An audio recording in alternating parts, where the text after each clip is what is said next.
தனுசு ராசிக்குண்டான ராகு கேது பயிற்சியை பத்தி பார்க்கலாம்.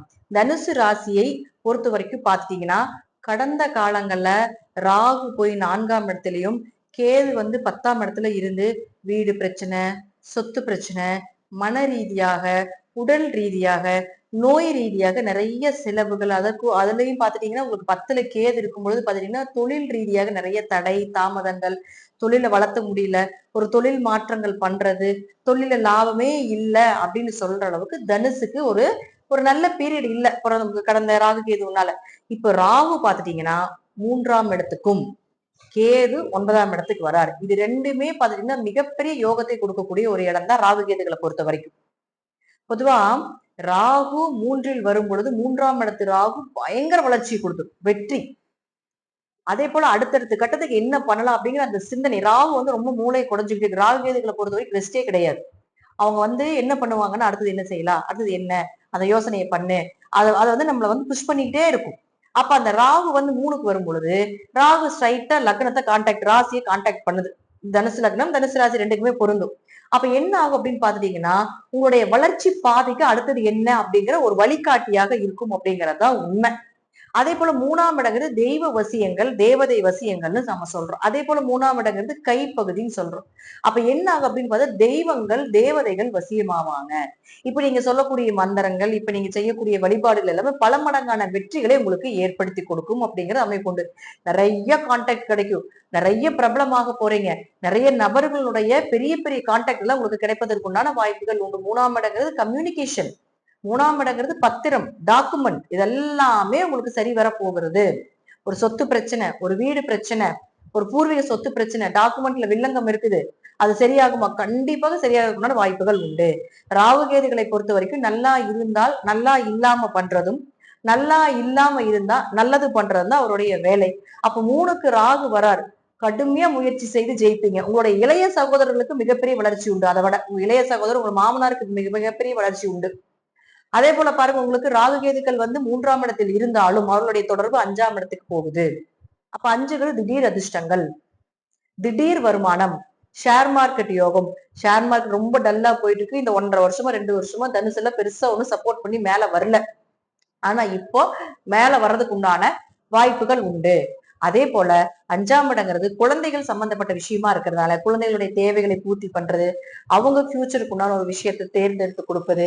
அதே போல பாத்தீங்கன்னா 5ல் ராகு இருக்கக்கூடிய காலகட்டங்கள்ல குலதெய்வமே தெரியாம இருக்கு, குலதெய்வத்துக்கே உங்களுக்கு போக முடியல, குலதெய்வத்தினுடைய வழிபாடுகள் பரிகாரங்களை எதுவுமே செய்ய முடியாம இருக்குதுன்னா அதெல்லாம் சரிப்படுத்தி கொடுப்பார். ராகுவை பொறுத்த வரைக்கும் தனுசுக்கு மிகப்பெரிய யோக காலத்தை கூப்பிட்டு வரப்போகிறார். கதவை தட்டிட்டு நிக்குது. இந்த மே மாதம் 18ஆம் தேதிக்கு மேல மிகப்பெரிய ஒரு வளர்ச்சி அப்படிங்கிறது இந்த தனுசுக்கு உண்டு.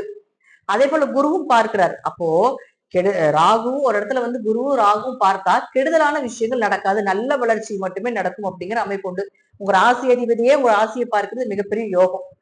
அப்ப ராகுவும் உங்களுடைய ராசியை பார்க்கிறப்போ கண்டிப்பாக உங்களுக்கு இந்த வருடம் நீங்க நினைத்ததை விட பல மடங்கு வெற்றிகள் உண்டு அப்படிங்கிறதுல மாற்றம் கிடையாது.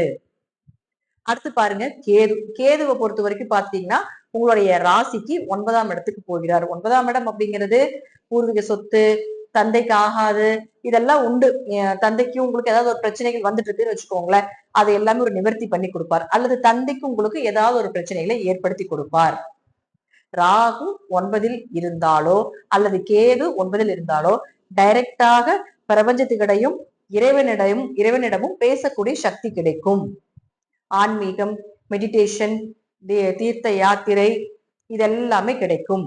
அப்போ கேது 9ல் வரக்கூடிய காலகட்டங்கள்ல பங்காளி பிரச்சனை, சொத்து பிரச்சனை, இதெல்லாம் ஏதாவது இருக்குது, பூர்வீக சொத்து பிரச்சனை ஏதாவது இருக்குதுன்னா அதெல்லாம் நிவர்த்தி ஆகும். அது இல்லாம இருக்குதுன்னா அதை ஏற்படுத்தி அதை நிவர்த்தி பண்றதுக்கு உண்டான வாய்ப்பை ஏற்படுத்தி கொடுப்பார். அப்பாவுக்கு உங்களுக்கு ஏதாவது மன வருத்தங்கள் இருந்ததுன்னா அதை நிவர்த்தி பண்ணி கொடுப்பார். உயர்கல்வி படிப்பதற்கு உண்டான வாய்ப்புகள். அதே போல பாத்துட்டீங்கன்னா உங்களுக்கு கல்வி பாதியில ஸ்டாப் ஆயிருந்தாலும் கூட தொடர்ந்து படிக்கிறதுக்கு உண்டானது, அரியர் எக்ஸாம்ல கிளியர் பண்றது, ப்ரொமோஷன் கிடைப்பது, டிரான்ஸ்பர் கிடைப்பது, ஒரு இடம் மாற்றம் பண்றதுக்கு உண்டான வாய்ப்பு. பூர்வீக சொத்துல இருக்கிறோம், ஒன்னும் வளர்ச்சி இல்ல, பூர்வீக சொத்துல இருந்து வெளிநாடு வெளியூர் போலான்னு இருக்கீங்கன்னா தாராளமாக ட்ரை பண்ணலாம். உங்க ஜாதகம் வெளிநாட்டு ஜாதகமாக இருந்தால் கண்டிப்பாக வெளிநாடு போறதுக்கு உண்டான வாய்ப்பை ஏற்படுத்தி கொடுக்கும். 9ல் ராகு உங்களையும் வெளிநாடு அனுப்பும், உங்களை சார்ந்து இருக்கக்கூடியவர்களையும் வெளிநாடு அனுப்புவதற்குண்டான வாய்ப்பையும் ஏற்படுத்தி கொடுக்கும். நல்ல வழிகாட்டி அமைவது, நல்ல குரு அமைவது, இதெல்லாமே இந்த 9ல் இருந்து ராகு ஏற்படுத்தி கொடுப்பார். அதே போல அவர் 11ஆம் இடம் சொல்லக்கூடிய லாபஸ்தானத்தை தொடர்பு கொள்கிறார். அப்போ அதீத லாபங்கள், இத்தனை நாளா லாபமே இல்லை, கடன் தான், நோய் தான், நோய்க்கு கட்டணும், கடன் கட்டணும், வந்த காசுல அதுக்கு தான் போச்சு. அப்படின்னா 11ஆம் இடத்து கேது இப்ப இது எல்லாமே ஷார்ட் அவுட் பண்ற மாதிரி மிகப்பெரிய வளர்ச்சியை கொடுத்துரும், லாபத்தை ஏற்படுத்தி கொடுக்கும். நிறைவேறாத ஆசைகள், தீராத ஆசைகள், உங்களுக்கு உண்டான தேவைகள் இதெல்லாமே பூர்த்தி பண்ணி கொடுப்பார். ஒரு சந்தோஷம். இதுல ஒரு விஷயம் என்னன்னு பாத்துட்டீங்கன்னா, 2ஆம் திருமணத்துக்கு உண்டான ஒரு சந்தோஷம். நிறைய பேர் பாத்துட்டீங்கன்னா முதல் கல்யாணம் நின்று 2ஆம் கல்யாணத்தை தேடிட்டு இருப்பாங்க. அப்ப 2ஆம் கல்யாணத்துக்கு உண்டான வாய்ப்பையும் ஏற்படுத்தி கொடுப்பார். ஆணாக இருந்தால் பெண்களிடமும், பெண்ணாக இருந்தால் ஆண்களிடமும் ஒரு தொடர்புகளை ஏற்படுத்தி கொடுக்கும்.